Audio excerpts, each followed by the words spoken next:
What would you do for money? Would you fake your entire identity, marry someone for their money, or destroy anyone who stood between you and the life you wanted? K-dramas have given us some absolutely iconic women who proved that money and status can make people do the unthinkable. And trust me, some of the things on this list are completely insane. So if you love K-drama villains, anti-heroines, and messy characters who always choose chaos, make sure to subscribe because we have plenty more K-drama rankings and deep dives coming your way. Let's start with a woman who managed to fool an entire luxury industry. Sarah Kim isn't actually Sarah Kim. Before she became the elegant CEO of one of Korea's most exclusive luxury brands, she was an ordinary department store employee named Mook Jae-hee. She wasn't born into wealth, didn't have powerful connections, and definitely wasn't living the glamorous life everyone envied. Instead, she was drowning in debt after being forced to pay for a theft that happened during her shift. Feeling completely trapped, she even tried to end her own life by jumping into a lake. Most people would have seen that as the end of the story. For Mook Jae-hee, it was just the beginning. Instead of giving up, she decides that if society won't let her into the world of the rich, she'll simply create a version of herself that belongs there. Sarah made fake it till you make it look less like advice and more like a lifestyle. She fakes her own death, disappears without a trace, and starts building new identities one after another. But here's what makes Sarah different from your average con artist. She knows that being rich isn't just about having money. It's about knowing the rules, which wine to order, how to dress, how to speak, and how to make wealthy people believe you're one of them. Because let's be honest, if you've ever walked into a luxury store pretending you totally knew what you were doing, you already know half the battle is confidence. Sarah doesn't just fake a new identity. She studies the rich like it's a full-time job. But then the drama goes completely off the rails. She marries a dying moneylender so she can legally donate him a kidney, walks away with 500 million won and a brand new identity, and suddenly, Mook Jae-hee becomes Kim Eun-jae, an American-born Oxford graduate with the perfect elite background. From there, she learns every rule of high society and even invents the legend of boudoir, a supposedly century-old British luxury handbag brand that doesn't even exist. The craziest part? Everyone believes it. When she finally reappears as Sarah Kim, she's elegant, sophisticated, and exactly the kind of woman everyone wishes they could be. Except it's all fake. The famous boudoir handbags everyone is dying to own? Counterfeit. Sarah isn't selling handbags.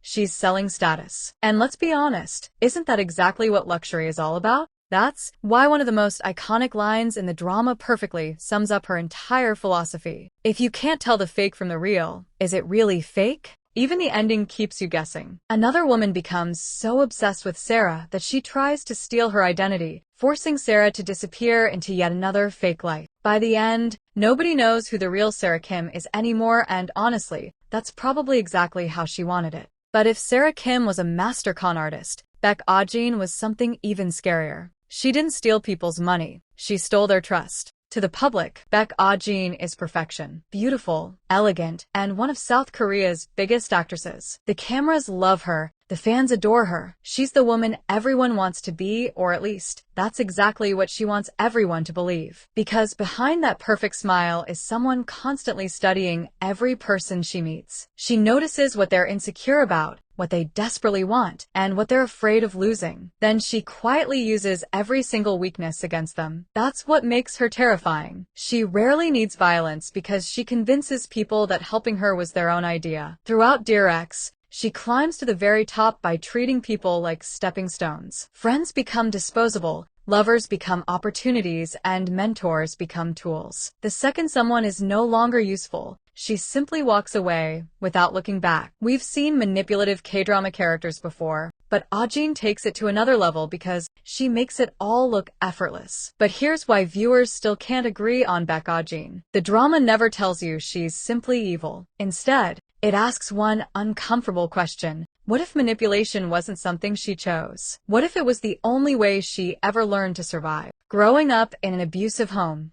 reading people's emotions wasn't a gift. It was survival. Knowing someone's mood could mean avoiding another traumatic experience. Over time, those instincts turned into something much darker. She became incredibly skilled at reading people, but instead of using that gift to build relationships, she weaponized it. That's why some viewers see a monster, while others see a broken child who never learned another way to live. And maybe that's exactly why she's become one of the most fascinating anti-heroines in recent K-dramas. Even in her darkest moments, the drama gives you tiny glimpses of guilt hiding beneath her perfectly controlled exterior. It almost makes you wonder whether the real Baek Ah-jin disappeared years ago, leaving behind nothing but the mask she created to survive. If you thought the last two women were good at creating illusions, wait until you meet Lee Yumi. Or should I say Anna? Unlike Sarah Kim, who carefully planned every step of her con, Yumi's story begins with one tiny lie. And isn't that always how it starts? One harmless lie turns into another until one day you wake up and don't even recognize the person you've become. As a child, Yumi was incredibly gifted. She excelled in school, loved painting and ballet, and even learned English and piano from an American woman who saw incredible potential in her. But despite all her talent, she was deeply ashamed of her humble background. Her father was a tailor, her mother couldn't speak, and Yumi became obsessed with looking like she belonged to a richer, more prestigious family. Even back then, appearances meant everything. After a scandal ruined her reputation, and she failed to get into the university she dreamed of, she lied to everyone, including her own parents, about being accepted. That one lie became the foundation of an entirely fake life. Everything changed when she started working for a wealthy young woman named Lee Hyunju, whose English name happened to be Anna. For 3 years, Yumi managed every detail of Anna's luxurious life, from expensive shopping trips to passports, bank documents, and travel plans. More importantly, she learned exactly how the rich live. So when the real Anna moved to America for good, Yumi saw the opportunity she'd been waiting for. She stole Anna's identity, used her credentials to become an art professor, married a powerful CEO, and finally stepped into the glamorous world she'd always dreamed of. But here's what makes Anna so addictive. The closer Yumi gets to the perfect life, the more terrified she becomes. Every conversation feels like a test. Every new friend could expose her. Every success comes with a fear that everything she's built could disappear overnight. That's what makes her so different from Sarah Kim. Sarah thrives in the lie, while Yumi slowly starts drowning in hers. The drama even hints that she may suffer from Ripley syndrome, but unlike someone who lies without remorse, Yumi constantly feels guilt. When the real Anna confronts her, she doesn't celebrate, she breaks down. Deep down, she knows she's living someone else's dream instead of her own. One line perfectly captures her entire journey. You only realize after you get what you want, whether you really wanted it or not.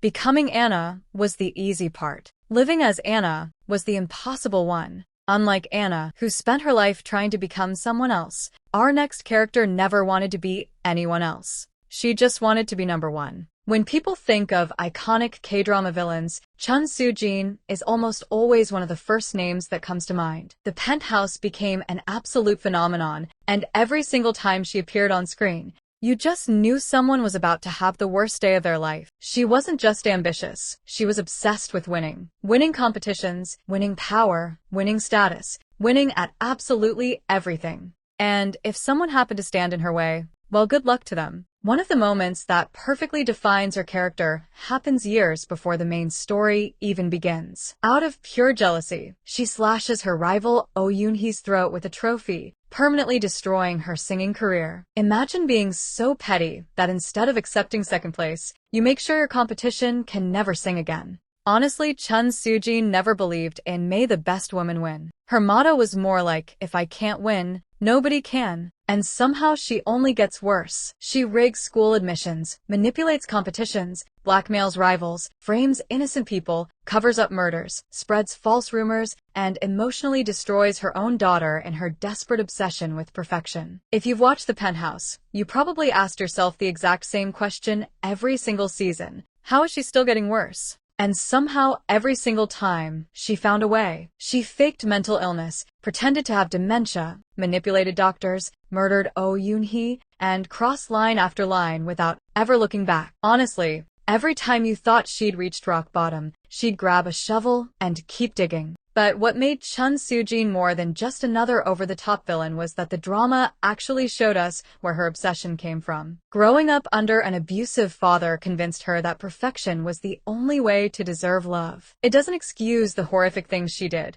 but it explains why she became so obsessed with status, success, and never appearing weak. Even near the end, small moments of regret begin to surface, especially when it comes to her daughter. That's what made her unforgettable. She wasn't just evil. She was a woman whose obsession with being number one slowly destroyed everyone around her, including herself. Looking back at all 5 women, it's fascinating how differently they chased the exact same dream. Sarah Kim sold a fantasy. Baek Ah-jin manipulated hearts. Lee Yumi stole an entire identity. And Chun Soo-jin proved that even when you already have everything, greed will always convince you that you need more. Maybe that's why these women have become so iconic. They aren't just villains or anti-heroines. They're reflections of insecurity, ambition, and the belief that money or status will somehow fix everything. They simply took those desires further than anyone else, and we couldn't stop watching. So, what do you think? Which of these women went the furthest for money, power, and status? Or is there another K-drama character you think deserved a spot on this list? Let us know in the comments below. And if you enjoyed this video, don't forget to like, subscribe, and turn on notifications because we've got plenty more K-drama rankings,